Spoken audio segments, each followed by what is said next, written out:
Hello, good afternoon, and welcome to Soft Money's increased role in the 2024 election.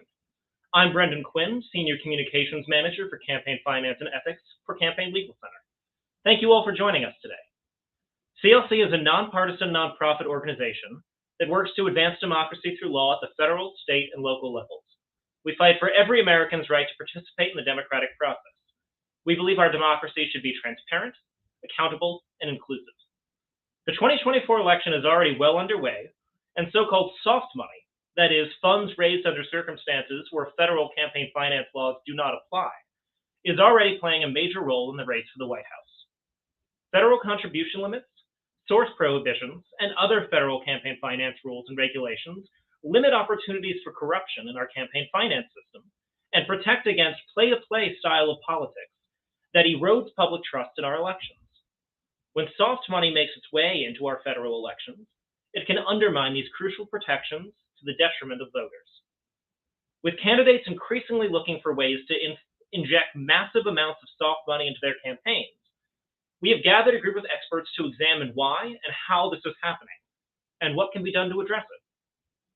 Now I will turn things over to our moderator for today, Sophia Gonzalez-Brown, Senior Researcher and Investigator for Campaign Finance and Ethics at Campaign Legal Center.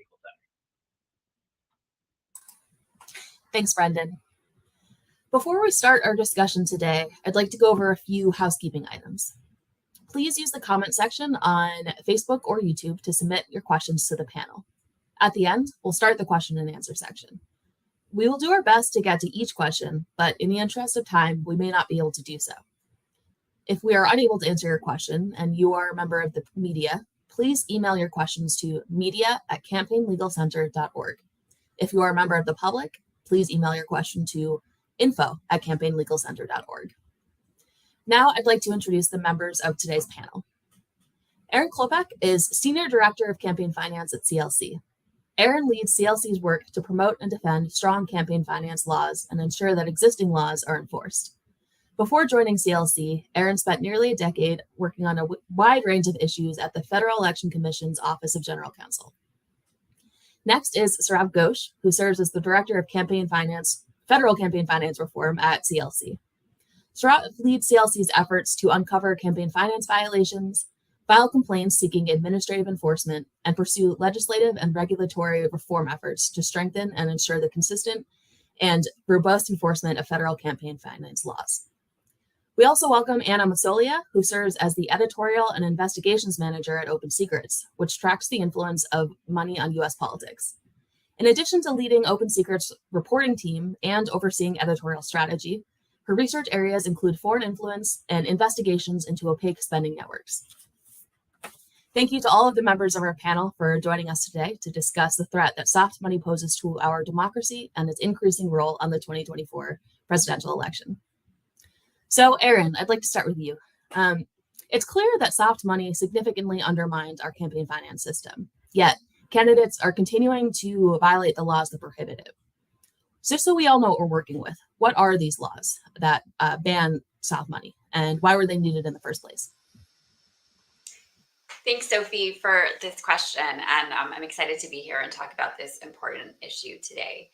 So as I think Brendan alluded to a little earlier, soft money refers to money that's raised outside of the federal rules that limit the amount of contributions that donors can give to candidates and other political actors, as well as who can give it, meaning under federal law, not corporations, federal contractors, or foreign nationals.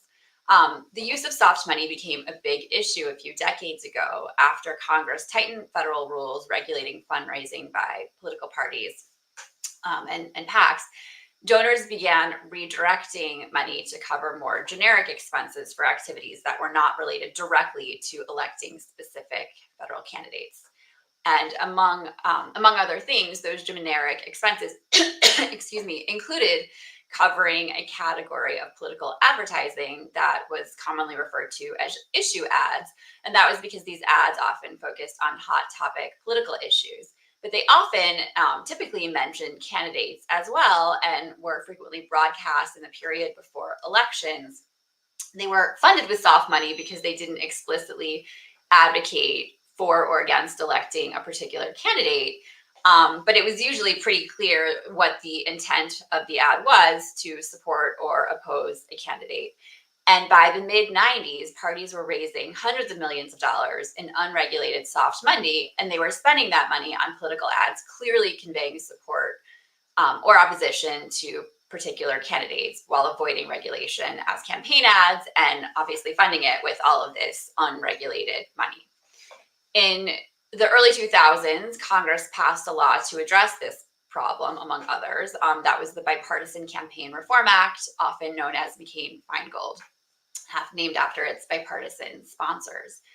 And in addition to prohibiting national party committees from receiving and spending soft money on this new law, the BICRA law, prohibited federal candidates and office holders from raising, receiving, or spending soft money for local, state, and federal parties in federal elections. So just to give you an example, if a federal candidate were formerly a state governor and they raised a bunch of money under applicable state laws into a state PAC, that candidate would be prohibited from using that state-raised money, which was not subject to campaign finance laws, to support their own or another federal candidate's federal campaign. Now, there's a number of reasons for these rules, and they're pretty self-evident. One is that Congress requires transparency about where federal campaign money is coming from. And as I think Brendan mentioned earlier, it imposes restrictions on who can donate to federal candidates and how much they're allowed to give. And with some limited exceptions involving contributions from foreign nationals, which are prohibited at the federal, state, and local level, states and localities often have a completely different set of rules in governing the state and local elections. And in a number of cases, in many cases, they're way more relaxed than the laws at the federal level. So when a candidate uses money that's not subject to the federal requirements, such as money raised to support a state level office, that allows that candidate to avoid and evade all of the rules that Congress passed to govern how we raise and spend money for federal races, and deprives voters and the public of a fair and transparent political process.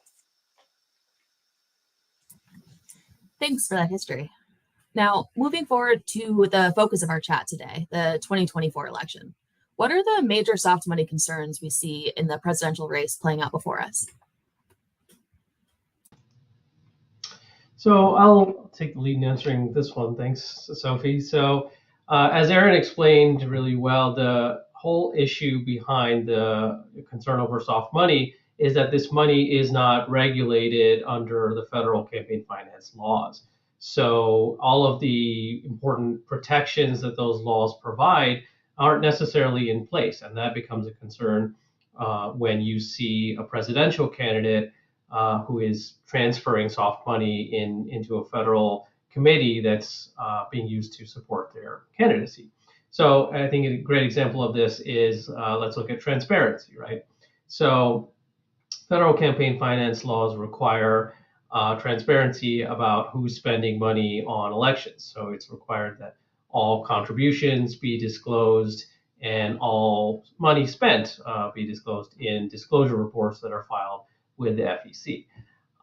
The problem, of course, is that money that's soft money that's raised by, for example, a state committee is not being disclosed in the same way. So states have varying disclosure requirements. And even if we were to assume, just for sake of the illustration, that the state PAC that's raising soft money eventually used in a federal election has disclosure requirements, the information there would be filed with the state elections board, whatever kind of elections board that is. And so the public, in looking at the disclosure reports for the federal Super PAC or the federal campaign getting the soft money, would only see a transfer from that state PAC. They wouldn't be able to see where the money originally came from, because that information would be subject to the state's disclosure laws and would only be available in the state's database. And so that's not the kind of disclosure that's required under our federal system. And so you can see, through this illustration, that the whole goal of transparency that our federal laws serve is undermined by the use of soft money instead of money that's subject to federal disclosure requirements. Thank you. So as we've already discussed, one of the significant threats that soft money poses to our elections is the open door it creates for outside money and for unprecedented transfers of money from state and federal accounts. At what scale is this happening, numbers-wise? Are we talking thousands of dollars, millions of dollars, hundreds of millions? At Open Secrets, we're following the money and we're talking billions. And it's a significant amount of money flowing in every election cycle. It's going in more and more. Just since the last election cycle, looking at the 2022 midterm cycle, we saw more than $16.4 billion going into state and federal elections. That includes all spending overall, but it was really driven up in large part by outside spending, by this soft money, by super PACs pouring money into high-profile races, hotly contested races, and just outside money alone was billions and billions of dollars, not to mention a large chunk of that being what's called dark money, so money from the undisclosed sources, which when you look just at direct spending within federal elections, it may look like dark money is going down, but really we're just seeing it evolving. And so we're starting to see more money going in through super PACs, so groups that can raise and spend money from unlimited sources and pour money into elections, and raising that money from dark money groups. So we're seeing money going in more creative ways. And just that alone, we're seeing hundreds of millions of dollars of dark money groups giving money to super PACs that then spend on elections. And so we're seeing money becoming more opaque and more money going in every year. And if you look back all the way to Citizens United, that total is also in the billions. And so billions of dollars in outside spending and billions of dollars in dark money. And it's something that's increasing with every year. And it's really important to note that the last cycle was a midterm cycle. So this was just Senate and House races, as well as, of course, state level. But of course, you now have us going into this presidential cycle, which is likely to drive up the spending even more. So it's clear that these soft money violations are escalating, despite the fact that the laws we've already discussed have been on the books for decades. If soft money is already illegal, why is it having such an increased role, particularly in the 2024 election? Shouldn't someone be addressing this or shutting it down? I'm happy to take a stab at answering that question, at least initially, Sophie. And, you know, I think that that's an important question because this is really part of a broader trend that we've been seeing over the years. And it is the result of a consistently weak, if not non-existent,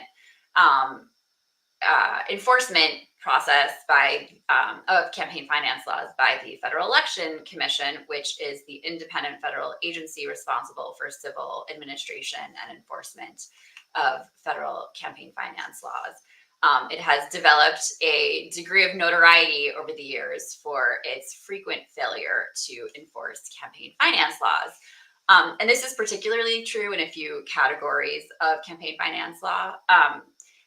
I'd say, especially when it comes to laws requiring groups who are focused on spending money to influence elections, that they be transparent about their fundraising and spending.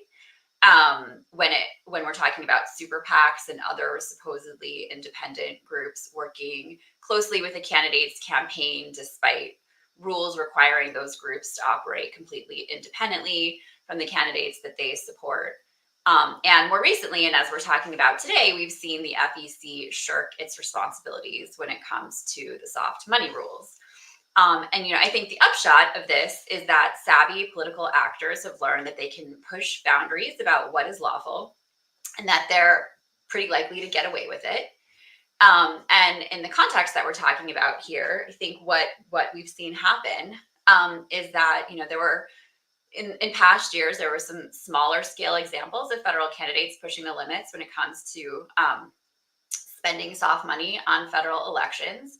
And in those past examples, the FEC sort of signaled or explicitly said that it wasn't going to pursue enforcement, even when we're only talking about a 5 or 6 figure violation. And so then, you know, big players realized this is an opportunity and they could do the same thing, but on a much larger scale. And now we're talking about tens of millions of dollars in soft money. And I think my colleague Saurabh is going to talk about that in a little bit more detail. Yeah, I'm happy to. So I think that all of that is absolutely right. The failure to enforce the law has really developed this culture of impunity towards soft money. And in this presidential election, I think we're going to see the consequences of sort of a consistent failure to enforce the soft money rules over the past few years. So I think the example that comes to mind, that looming large over this election, is Ron DeSantis. It's a matter that we at CLC filed a complaint about some weeks back. And what our complaint alleges is that Ron DeSantis raised a tremendous amount of money through his state PAC, called, for most of his history, which was called Friends of Ron DeSantis. And he, in May of this year, he transferred $80+ million. I think the final number was $82.5 million from Friends of Ron DeSantis to Never Back Down, which is the main super PAC that is supporting his candidacy. And I think it's more than clear that this money was raised through Friends of Ron DeSantis at a time when DeSantis was running for governor of Florida, and the donors to that PAC were clearly giving him money to support his state election campaign. And as the soft money rules make very explicit, money raised through a state PAC cannot be transferred in connection with a federal election. But nevertheless, that's exactly what DeSantis did. And I think the way in which he did it was kind of set forth by prior enforcement matters that dealt with a lot less money, but which nevertheless raised the same issue of someone running for state office and raising money through either their campaign or a PAC that was allowed to do that through state law.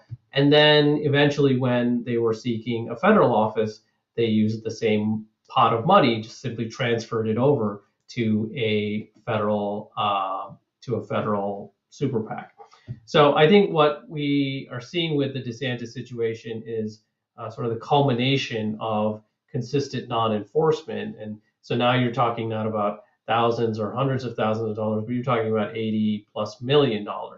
And I think what troubles us about this trend is that if we don't see the FTC take some action here, given the size of the violation and kind of the notoriety of it, I think that will really spell bad things for future elections. I think it will only say to people that this door is wide open and anyone can walk through it. You mentioned a trend of this issue. Are there other recent examples that any of you would like to bring up?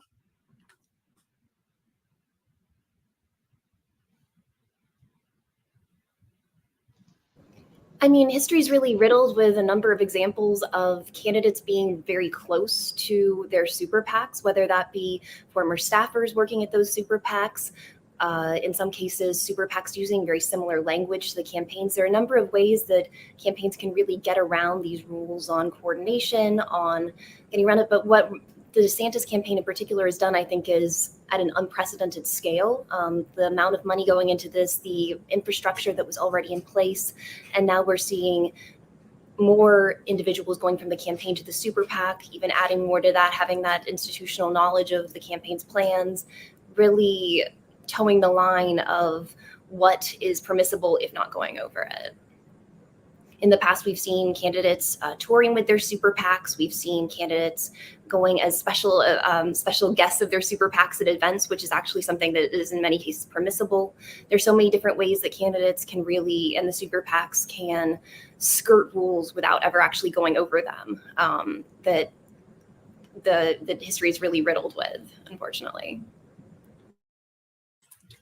And on that note, that kind of trend of soft money violations involving super PACs and their kind of supposedly independent status, what are the kind of consequences or the implications for this type of coordination that we're seeing between super PACs and candidate committees? Sophie, I'm happy to talk about that. I think first I just say, as Anna was talking about, I think this problem of super PACs working in tandem with candidates has increasingly been a problem ever since the Citizens United decision. The premise of that decision was and key to the way super PACs are able to operate and why they're allowed to be so super, is that they're supposed to operate independently of campaigns, and that's supposed to prevent any opportunities for corruption. But, you know, we've seen, and as Anna described in some of the examples, a variety of creative ways that that super PACs and outside groups work to support the candidates that or work to help the candidates that they want to support. And, you know, this includes a phenomenon known as red boxing, which we're seeing more and more of, where the campaigns post information on their websites that basically provide explicit content that they'd like to see in ads supporting them, and as well as, you know, direct information about what mediums those messages should appear in, and even demographic information, very detailed, specific demographic information about which voters should be targeted to receive those messages. And the FEC has said, oh, that's all fine because it's public, and our current coordination rules have an exception for basically coordinating out in the open. So we're seeing a lot of that. Campaigns have posted B-roll video that PACs, that supposedly outside groups can use of the candidate to run ads supporting them, making event schedules public so PACs know where to show up and sort of finance all of the expenses related to those events. And then, you know, also common is super PACs being run and staffed with family members or people in the candidate's inner circle or former campaign officials.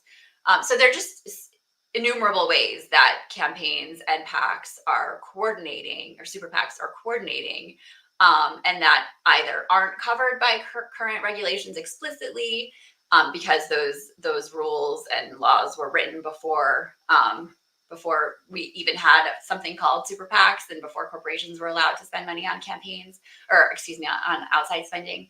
And the law hasn't kept up with these strategies.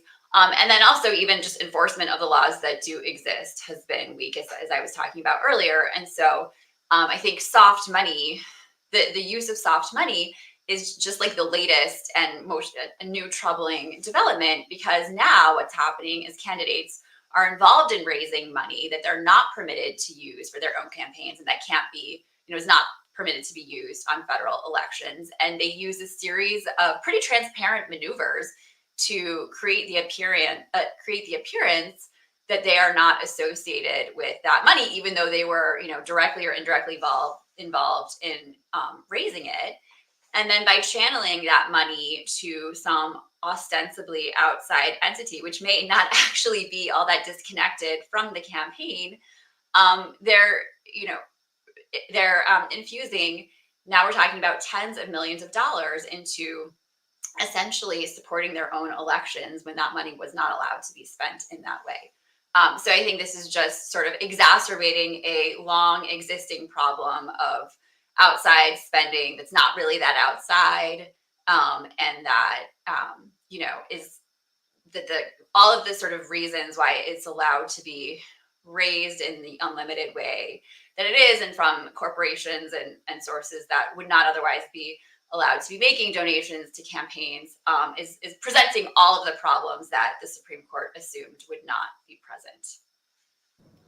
And I just wanted to add on, Erin made a really great point about red boxing as well as with B-roll footage. With B-roll footage, it effectively allows candidates, it does allow candidates to be in the ads by the super PACs, to create their own image, to almost create the ad themselves, and then the super PAC just kind of fills in the blanks. And then with the red boxing, they're giving them the instructions on what demographics to advertise that to. And at that point, there's not much more you could say is part of that coordination. It's very much, that is what coordination looks like. They're just doing it in their own silos. And it's really interesting the ways that they found to get around this. And another thing I wanted to really add is that even though DeSantis is the most, the most prominent example right now, it's the largest amount of money, this is something that's happened for a number of years. And it's happening on both sides of the aisle. We're seeing it with Democrats as well as Republicans. And it's something that has really become part of the system since Citizens United. So, if high-profile candidates can get away with soft money violations, it sets a really troubling precedent in the larger context of campaign finance and transparency. What are the concerns at hand here? What are the kind of problematic spending sources that could be influencing our elections? Yeah, let me take a stab at this one. So I think the problem with soft money, which really lends itself to unregulated fundraising and spending in elections, is that our elections are therefore exposed to money coming from sources that should otherwise be precluded. So there's always the possibility of money coming from a federal contractor or money coming from a corporation. And in fact, I think we've seen that. And of course, although the money from foreign nationals is itself prohibited at the federal, state, and local level, I think in many states the oversight of money coming in is a lot weaker than it is at the federal level, and so that also opens an avenue to foreign money getting in.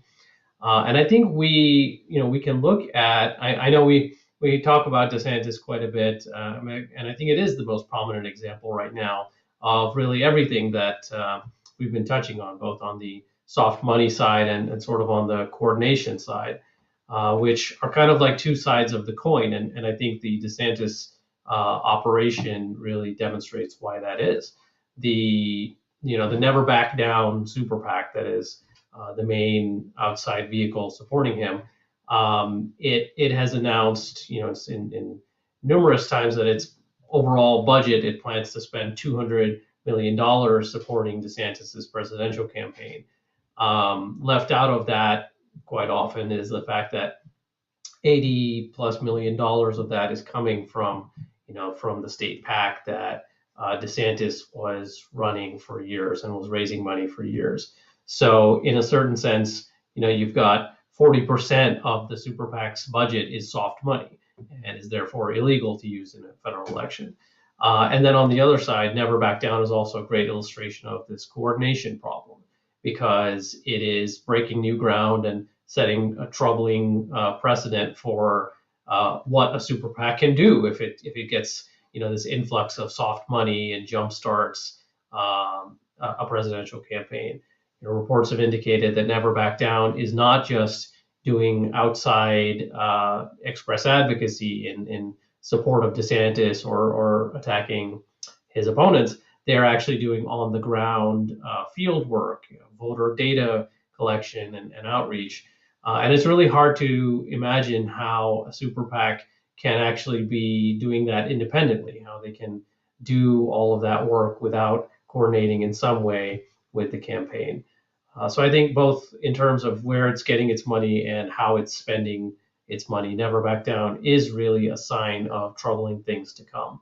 And so it bears keeping an eye on, and it bears a lot of regulatory scrutiny. On that note, I'd like to ask the panel to look towards the future beyond this upcoming 2024 election. What are some of the concerns that we have, especially as candidates are actively flouting these soft money laws? So one thing that I would point to, and I mentioned this earlier, is just the weakness of our civil enforcement regime. And, I say civil because I think that's an important note.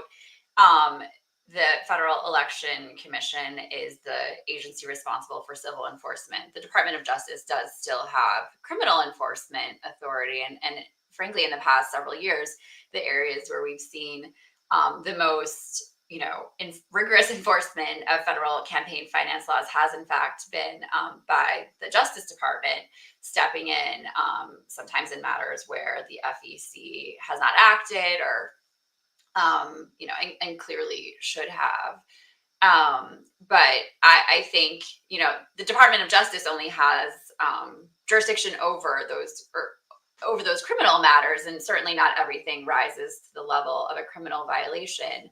And every time the FEC declines to enforce the law, it's a signal to political actors of what they can get away with. And, particularly sophisticated ones are watching and taking note of what they can do. And I think that's, borne out by the example that Saurabh described, but also in other contexts. Certainly, when we talk about nonprofit groups, C4s, 501c4s, that for every, that are essentially operating like political committees, but just choose not to register with the FEC as one, and can pretty much count on the FEC allowing them to get away with it.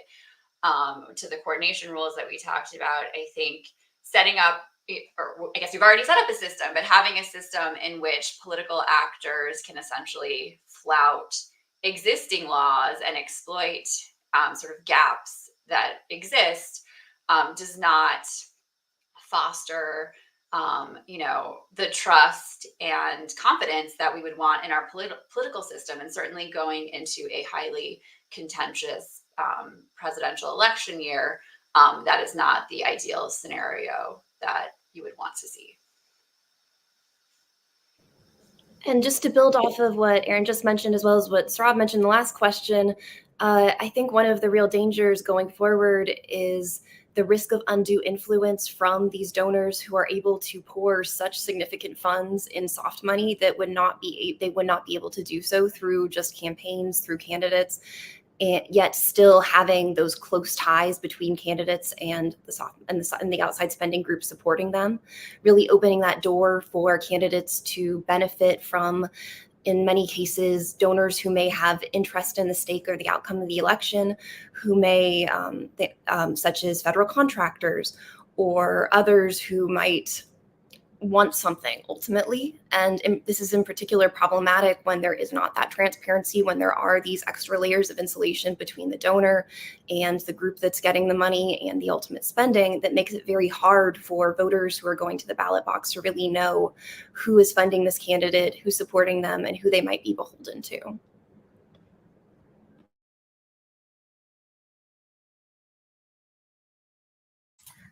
All right, thank you. So now we're going to open the floor up to members of the audience who might have questions for our guests. And I'd like to start by a question defining what red boxing is, a term brought up earlier in the context of coordination. I can take a crack at it. So red boxing is kind of a slang term, but it refers to any kind of coordination between a campaign or a political party and an outside spending group. And the term red boxing comes from this specific tactic that campaigns and parties use to do this coordination kind of out in the open.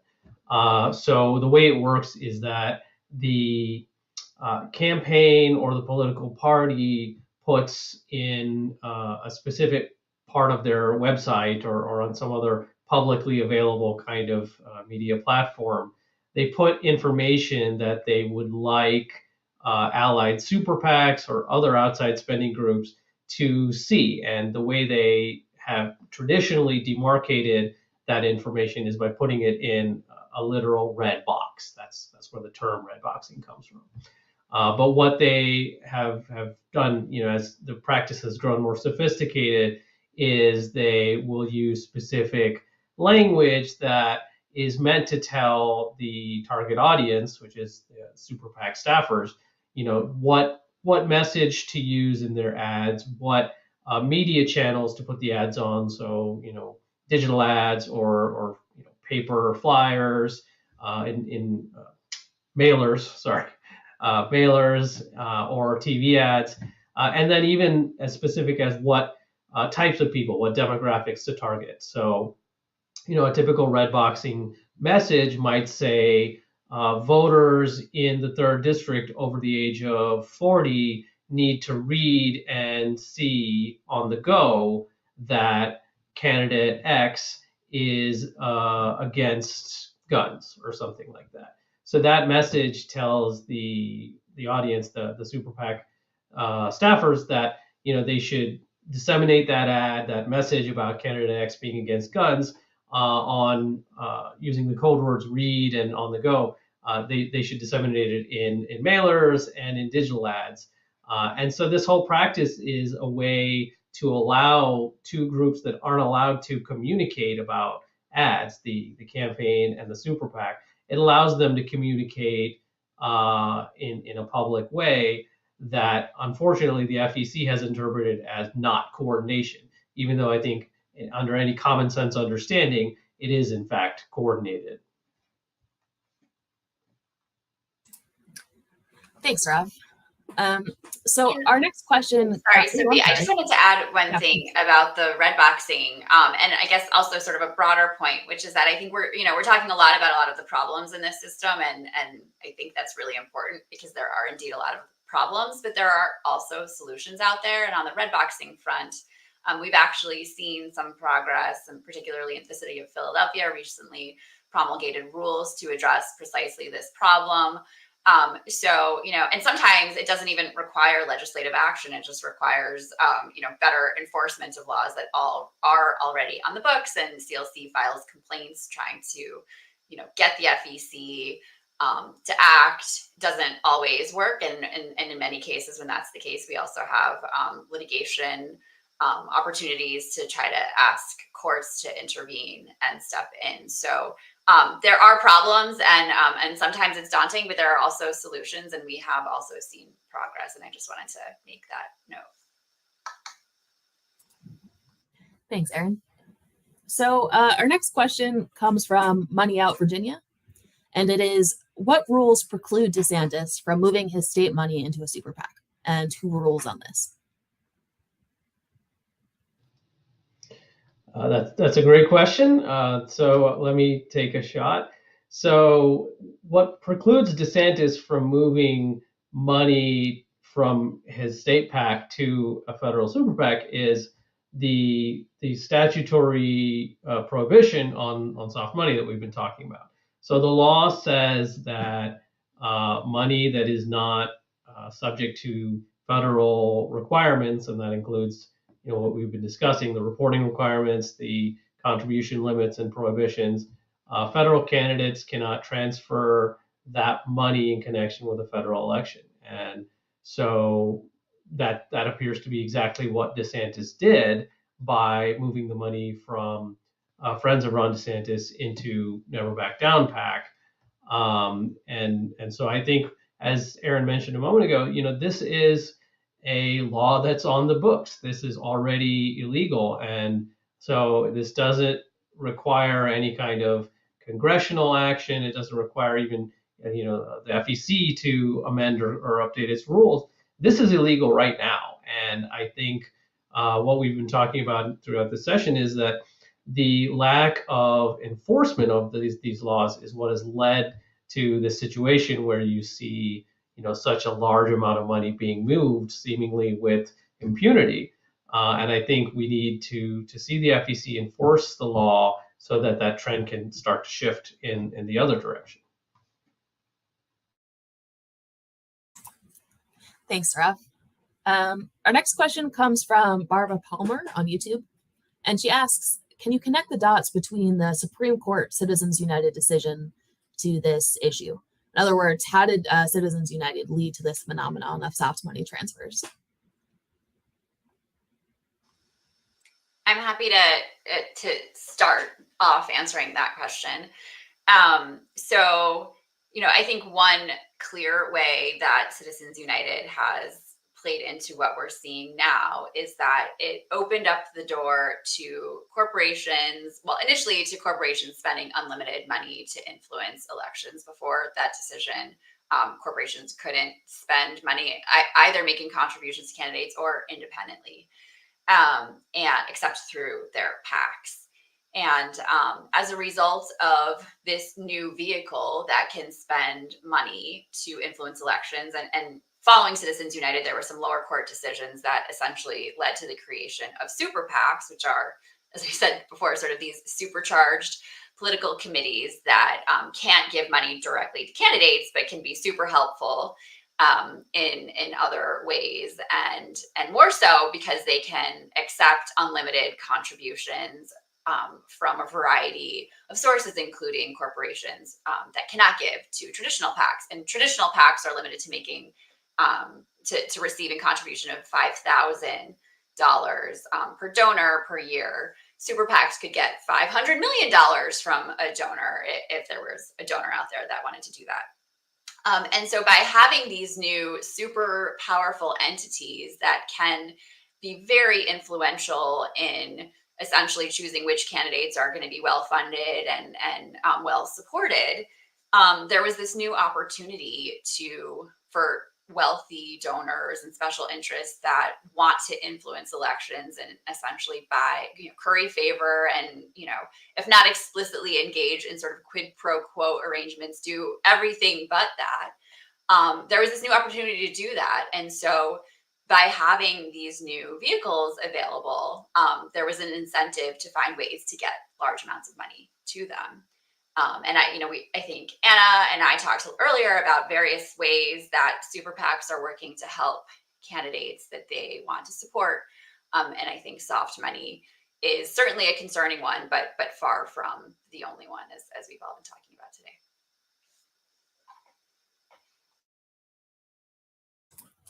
All right.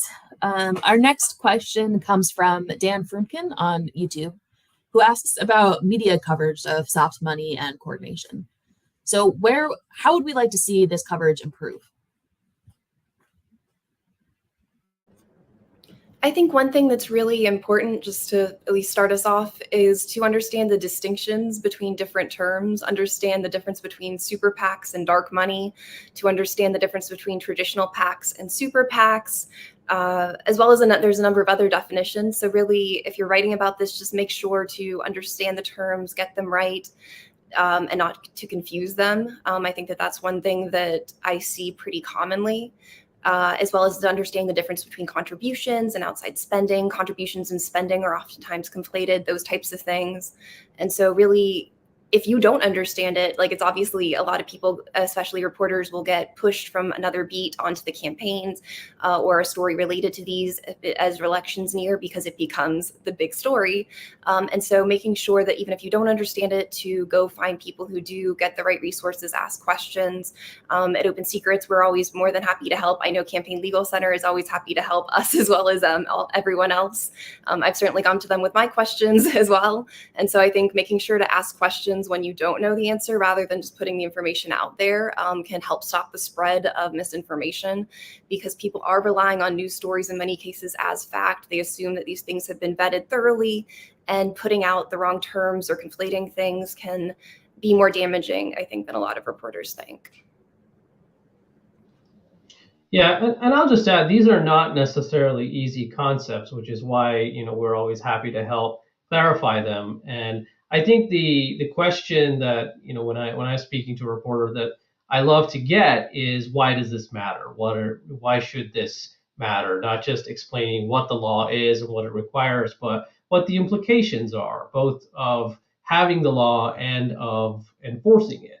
And so that really touches on a number of the points we've been discussing during this session, which is, the law is important to maintaining transparency and accountability in our elections.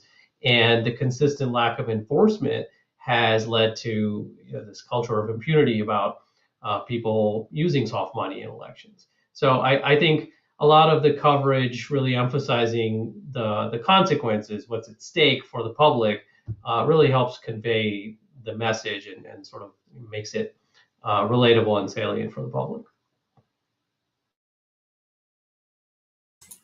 Okay, thank you both. Our next question comes from Doug Hess, also on YouTube, who asks, given the lack of new federal legislation and FEC weaknesses, are there particular states that you can point to that have or are considering taking action in this area? I'm happy to take that one. And I'm so happy for the question, because the answer is yes. And I think that goes to what I was saying earlier, which is that there are real problems, but there are also solutions. So I mentioned earlier that the city of Philadelphia, the Ethics Commission in Philadelphia promulgated rules to address specifically this problem of red boxing. Another exciting development recently was last fall. a ballot measure passed by voters in Arizona.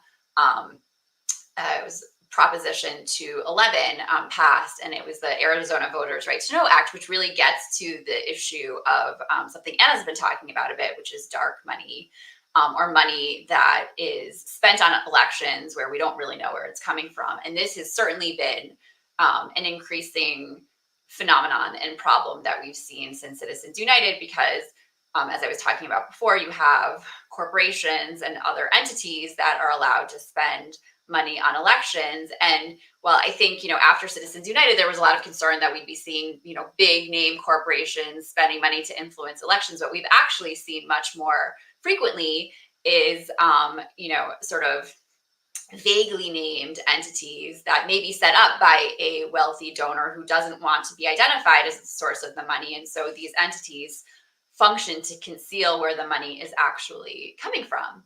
And sometimes you even have situations where the money will pass through a number of intermediate entities to make sure that nobody really knows where it actually originally came from. And so this ballot measure in Arizona, which passed overwhelmingly with tons of support from Arizona voters, gets directly to that problem and requires that money is spent to influence elections, big amounts of money spent to influence elections, is traced to where it actually came from, so that voters know who is actually behind the money, and you can't just funnel it through intermediary entities to conceal where it's coming from. And I think these two examples highlight that there really are, even if we have obstacles at the federal level and the FEC isn't enforcing the law, that there are opportunities at the state level to address this problem. And we are seeing states and local governments take action to do just that.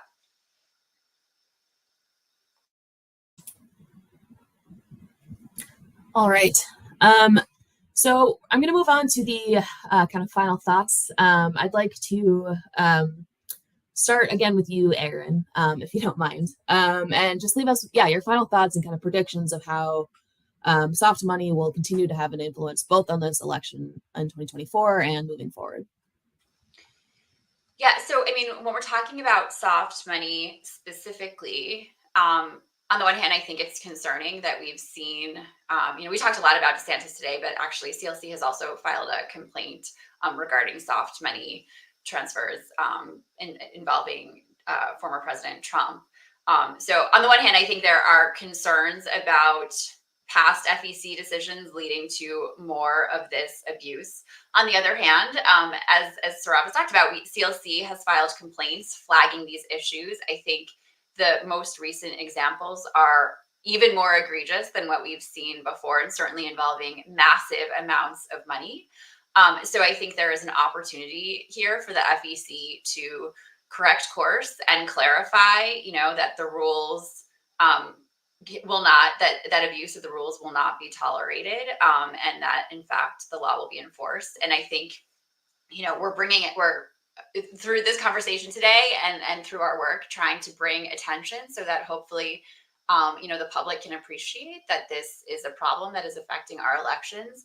And they can let the FEC know that it's something they care about. And, there is this opportunity for the FEC itself to correct the abuse that we have been seeing.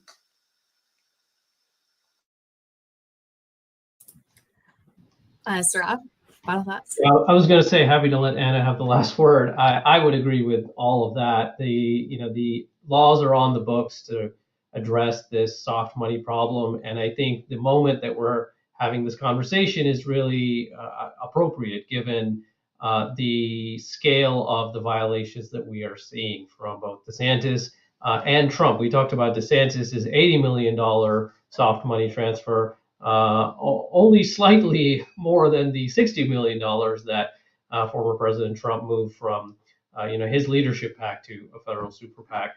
So these are large amounts of money, and I think we're seeing this happening because of the lack of enforcement. So this is really a pivotal moment for the FEC to draw a line in the sand and say these laws are on the books, we will enforce them, and candidates in this election and in future elections are on notice that you can't just do this and get away with it.